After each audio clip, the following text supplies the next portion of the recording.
പാവയ്ക്ക എന്ന് കേൾക്കുമ്പോൾ തന്നെ അമ്മോ കയ്പോ എന്നു പറയാൻ വരട്ടെ. പാവയ്ക്കയുടെ ആരോഗ്യ ഗുണം കേട്ടാൽ ഈ അഭിപ്രായം മാറ്റി പറഞ്ഞേക്കാം. പോഷക സമ്പന്നമാണ് പാവയ്ക്ക.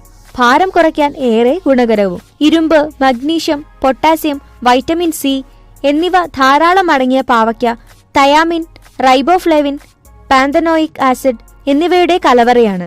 ശരീരത്തിലെ കൊഴുപ്പ് കത്തിച്ചു കളയാൻ പാവയ്ക്ക സഹായിക്കും. രക്തത്തിലെ പഞ്ചസാരയുടെ അളവ് ഇത് ക്രമീകരിക്കും. അങ്ങനെ ഇൻസുലിൻ അളവ് കൂടാതെയും ശരീരത്തിൽ ഫാറ്റ് അടിയാതെയും നോക്കും. ഇതാണ് വണ്ണം കുറയാൻ കാരണമാകുന്ന ഘടകം. കാലറി ഏറെ കുറഞ്ഞതാണ് പാവയ്ക്ക. അതുപോലെ ഫാറ്റും കാർബോഹൈഡ്രേറ്റും തീരെ കുറഞ്ഞ അളവിലാണ്. 100 ഗ്രാം പാവയ്ക്കയിൽ 34 കാലറി മാത്രമാണ് ഉള്ളത്. ഫൈബർ അംശം തീരെ കുറഞ്ഞ പാവയ്ക്ക മറ്റു പച്ചക്കറികൾ, ഫലവർഗ്ഗങ്ങൾ എന്നിവയ്ക്കൊപ്പം കഴിക്കുന്നതും ഗുണം ചെയ്യും. പാവയ്ക്ക ജ്യൂസുകൾ ഉണ്ടാക്കുന്ന വിധം: പാവയ്ക്ക മുറിച്ച ശേഷം അതിനുള്ളിലെ വെള്ള ഭാഗം 30